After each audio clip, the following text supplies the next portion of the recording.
പിരമിഡിംഗ് ആണോ നല്ലത് അതോ ഡൗൺവേർഡ് ആവറേജിംഗ് ആണോ നല്ലത്? ഇത് മനസ്സിലാക്കണമെങ്കിൽ എന്താണ് പിരമിഡിംഗ് എന്നും എന്താണ് ഡൗൺവേർഡ് ആവറേജിംഗ് എന്നും നമുക്ക് നോക്കാം.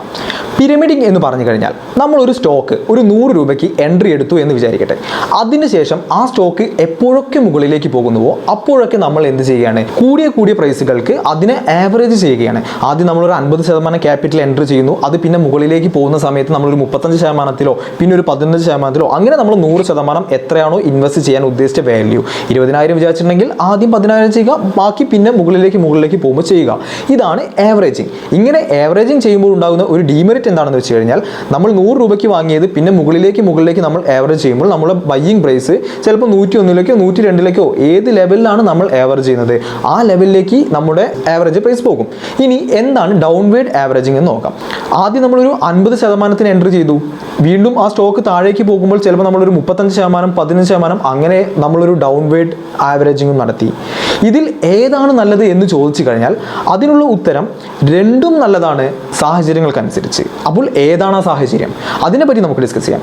സാഹചര്യം എന്ന് പറഞ്ഞു കഴിഞ്ഞാൽ, നമ്മൾ 100 രൂപയ്ക്ക് വാങ്ങി, ആ സ്റ്റോക്ക് പിന്നെ ഒരിക്കലും താഴേക്ക് പോകുന്നില്ല, മുകളിലേക്ക് മാത്രമേ പോകുന്നുള്ളൂ. മുകളിലേക്ക് നമുക്ക് ബെറ്റർ ഓപ്പർച്യൂണിറ്റീസ് ഉണ്ട്.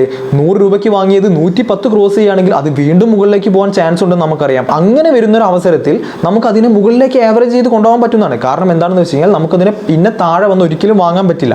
അങ്ങനെയുള്ള അവസരങ്ങളിൽ പിരമിഡിംഗ് ചെയ്യുക എന്നത് നല്ലൊരു മെത്തേഡാണ്. ഇനി എന്താണ് ഡൗൺവേർഡ് ആവറേജിംഗ് എന്ന് നോക്കാം. ഡൗൺവേർഡ് ആവറേജിംഗ് എന്ന് പറഞ്ഞു കഴിഞ്ഞാൽ, നമ്മൾ 100 രൂപയ്ക്ക് തന്നെ ഈ സ്റ്റോക്കിലും എൻട്രി എടുത്തു.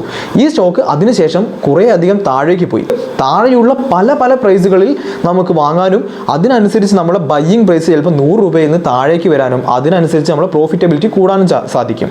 ഓപ്പർച്യൂണിറ്റി നോക്കി നമുക്ക് ഡൗൺവേർഡ് ആവറേജും ചെയ്യാം, അപ്വേർഡ് ആവറേജ് ചെയ്യാം. ഡൗൺവേർഡ് ആവറേജിങ്ങിന്റെ ഓപ്പർച്യൂണിറ്റി എങ്ങനെയാണ് വർക്ക് ചെയ്യുന്നത് നോക്കാം. നമ്മൾ 100 രൂപയ്ക്ക് വാങ്ങിയത് 95ലേക്കും അതിന് താഴേക്കും ഒക്കെ പോകുന്ന സമയത്ത് അതെല്ലാം നമുക്ക് ബെറ്റർ വാല്യുവേഷൻ ആണ്. നമ്മൾ ഫണ്ടമെന്റലും ടെക്നിക്കലും വാല്യുവേഷനും എല്ലാം നോക്കി 100 രൂപയിൽ നിന്ന് മാർക്കറ്റ് മുകളിലേക്ക് പോകും എന്നുള്ളത് കൊണ്ട് തന്നെയാണല്ലോ അവിടുന്ന് എൻട്രി എടുക്കുന്നത്. അപ്പോൾ അതിന് താഴെ ഏത് പ്രൈസിന് കിട്ടിയാലും നമുക്കത് നല്ലതാണ്. നമ്മുടെ കേരളത്തിലെ ഒരു പ്രമുഖ ഫൈനാൻസ് ചാനൽ അവരുടെ ഇംഗ്ലീഷ് വേർഷനിൽ സംസാരിക്കുകയാണ്, അപ്വേർഡ് ആവറേജിങ് അല്ലെങ്കിൽ പിരമിഡിംഗ് ചെയ്യാം, എന്നാൽ ഡൗൺവേർഡ് ആവറേജ് ചെയ്യുന്നത് തെറ്റാണ്, വളരെ വലിയ തെറ്റാണ് ഡൗൺവേർഡ് ആവറേജിങ് എന്ന്. അതൊരിക്കലും ചെയ്യാനും പാടില്ല എന്നാണ് പറയുന്നത്. ഇതിൽ വല്ല വാസ്തവമുണ്ടോ? ഇവർ പറയുന്നത് സത്യമാണോ? അത് നമുക്ക് ഒന്ന് ക്രോസ് ചെക്ക് ചെയ്ത് നോക്കാം. അതായത് ഒരു ഇൻവെസ്റ്റർ ലോങ് ടേം പെർസ്പെക്റ്റീവിൽ ഫണ്ടമെന്റലും ടെക്നിക്കലും വാല്യുവേഷനും എല്ലാം അടിസ്ഥാനമാക്കി ഒരു നല്ല പ്രൈസിന് ഇൻവെസ്റ്റ്മെന്റ് ആരംഭിച്ചു.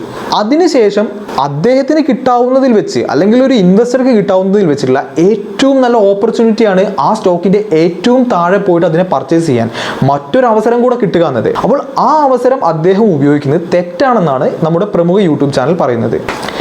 ഇവിടെ നമ്മൾ മനസ്സിലാക്കേണ്ടത് എന്താണെന്ന് വെച്ച് കഴിഞ്ഞാൽ, എന്തുകൊണ്ടും പിരമിഡിംഗ് ചെയ്യുന്നതിനേക്കാളും ഡൗൺവേർഡ് ആവറേജിംഗ് തന്നെയാണ് ബെറ്റർ. പക്ഷേ നമുക്ക് എപ്പോഴും ആ ഓപ്പർച്യൂണിറ്റി കിട്ടുമെന്നോ നമ്മുടെ ഊഹത്തിനനുസരിച്ച് മാർക്കറ്റ് താഴോട്ട് പോകുന്നോ മുകളിലോട്ട് പോകുന്നോ പറയാൻ പറ്റില്ല. അതുകൊണ്ടാണ് പറഞ്ഞത്, നമുക്ക് എപ്പോഴാണ് ഓപ്പർച്യൂണിറ്റി കിട്ടുന്നത്, മുകളിലോട്ടാണ് നമുക്ക് ഓപ്പർച്യൂണിറ്റി കിട്ടുന്നത്, ആ സ്റ്റോക്ക് മുകളിലോട്ട് പോകും. നമ്മൾ വാങ്ങിയതിന് ശേഷം നമുക്ക് ഡൗൺവേർഡ് ആവറേജ് ചെയ്യാൻ നമുക്കൊരു ഓപ്പർച്യൂണിറ്റി കിട്ടിയില്ല, മുകളിലോട്ട് പോകുമെന്ന് തന്നെയാണ് വിചാരിക്കുന്നത്, വീണ്ടും അത് മുകളിലോട്ട് പോകാനും തുടങ്ങി. അങ്ങനെയാണെങ്കിൽ നമ്മുടെ മുന്നിലുള്ള ആകെ ഒരു പോസിബിലിറ്റി കൂടുതൽ ക്വാണ്ടിറ്റീസ് വാങ്ങാൻ മുകളിൽ നിന്ന് വാങ്ങുക തന്നെയാണ്. ഏറ്റവും നല്ല വാല്യൂഷനിൽ വീണ്ടും താഴേക്ക് ലഭിക്കുകയാണെങ്കിൽ അത് നമുക്കൊരു അനുഗ്രഹം തന്നെയാണ്. അവിടെ വെച്ച് നമുക്ക് തീർച്ചയായും വാങ്ങാവുന്നതുമാണ്. ഇവർ പറയുന്ന രണ്ടാമത്തെ കാര്യം എന്താണെന്ന് വെച്ച് കഴിഞ്ഞാൽ, നമ്മൾ സ്റ്റോപ്പ് ലോസ് ഉപയോഗിക്കണമെന്നാണ്. എന്നാൽ ഞാൻ പറയുന്നു, നമ്മളൊരു ടെക്നിക്കൽ സ്റ്റോപ്പ് ലോസ് ഒരിക്കലും ഉപയോഗിക്കരുത്. നമ്മൾ മുകളിലോട്ട് പിരമിഡിംഗ് ചെയ്യുകയാണെങ്കിൽ പോലും അവർ പറയുന്നത് ഒരു ഏരിയ കഴിഞ്ഞു കഴിഞ്ഞാൽ അതിനെ നമ്മളുടെ ലോസ് വന്നു കഴിഞ്ഞാൽ നമ്മൾ അതിനെ ഒഴിവാക്കണമെന്നാണ്. പക്ഷെ ഞാൻ ചോദിക്കട്ടെ, ഒരു ലോങ് ടൈം ഇൻവെസ്റ്ററെ സംബന്ധിച്ച് അദ്ദേഹത്തിന്റെ സ്റ്റോപ്പ് ലോസ് എവിടെയാണ്? ആ കമ്പനിയുടെ മരണം തന്നെയാണ് അദ്ദേഹത്തിന്റെ സ്റ്റോപ്പ് ലോസ്. നമ്മൾ വെറുതെ ഒരു കമ്പനിയിൽ ഇൻവെസ്റ്റ് ചെയ്ത് അതിനെപ്പറ്റി നിരീക്ഷിക്കാതിരിക്കുകയല്ലല്ലോ ചെയ്യുന്നത്. നമ്മൾ നല്ല 10-20 ബിസിനസ്സുകളിലേക്ക് ഇൻവെസ്റ്റ് ചെയ്ത് ഒരു കമ്പനിയിൽ നമുക്ക് ലൂസ് ചെയ്യാവുന്ന എമൗണ്ട് തന്നെയാണ് ആ കമ്പനിയിൽ നിക്ഷേപിക്കുന്നത്. അതിനുശേഷം ആ കമ്പനിക്ക് ഉണ്ടാകുന്ന ലാഭനഷ്ടങ്ങൾ വിശകലനം ചെയ്ത് അതിൻ്റെ ബോർഡ് മെമ്പേഴ്സിൻ്റെ തീരുമാനങ്ങൾ എന്തെല്ലാമാണെന്ന് നോക്കി നമ്മൾ ഇതൊരു കണ്ടിന്യൂസ് പ്രോസസ്സായി ഇരിക്കുകയാണ്. ഒരു ഇൻവെസ്റ്ററെ സംബന്ധിച്ച് അദ്ദേഹത്തിൻ്റെ സ്റ്റോപ്പ് ലോസ് എന്നാണോ ആ കമ്പനി വളരെ വലിയ പതനത്തിലേക്ക് പോകുന്നത് എന്ന് വെച്ച് കഴിഞ്ഞാൽ, ആ ഒരു കമ്പനിയുടെ മാത്രം പ്രശ്നം കൊണ്ട് എപ്പോഴാണോ പോകുന്നത് അവിടെ അവിടെയാണ് നമ്മളുടെ സ്റ്റോപ്പ് ലോസ് വരുന്നത്. ഇവർ പറയുന്നത് ടെക്നിക്കലി സ്റ്റോപ്പ് ലോസ് വെച്ച് ക്ലോസ് ചെയ്യാനാണ് പറയുന്നത്. പക്ഷേ അതൊരിക്കലും ശരിയായ മെത്തേഡല്ല.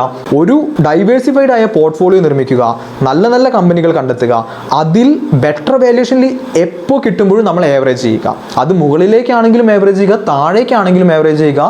സ്റ്റോപ്പ് ലോസ് ഞാൻ പറഞ്ഞതുപോലെ തന്നെ ഫിക്സ് ചെയ്യുക. ഇങ്ങനെയാണെങ്കിൽ നമുക്ക് നല്ല നല്ല നേട്ടങ്ങൾ ഉണ്ടാക്കാൻ പറ്റും.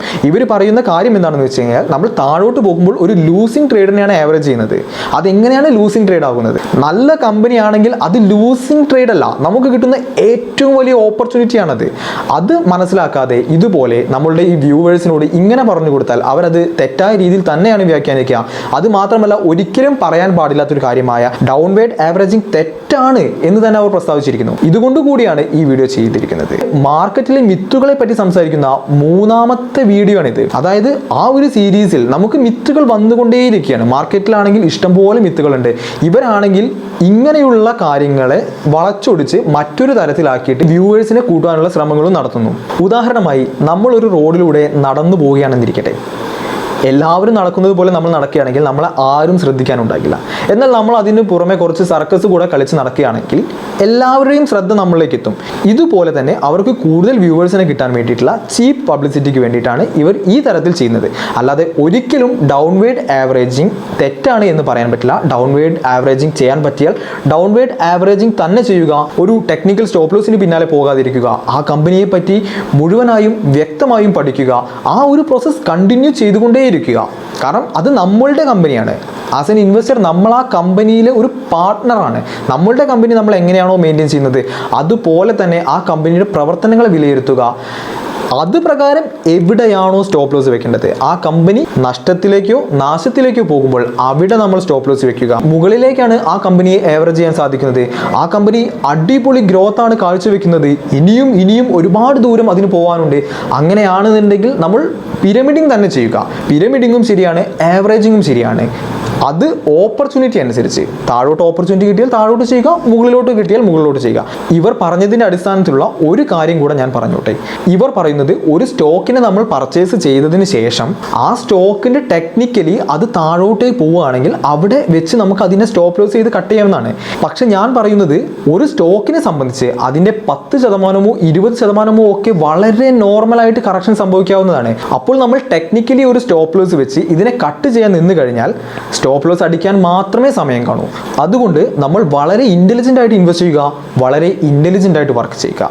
ഇതുപോലെ തന്നെ മാർക്കറ്റിലെ മിത്തുകളെ കുറിച്ചും വാല്യൂ ഇൻവെസ്റ്റിങ്ങിനെ കുറിച്ചുമുള്ള വീഡിയോകൾക്കായി ഈ ചാനൽ സബ്സ്ക്രൈബ് ചെയ്യുക. നമ്മുടെ ഇൻസ്റ്റാഗ്രാം ചാനലും ഇതിനു കൂടെ ഫോളോ ചെയ്യുക.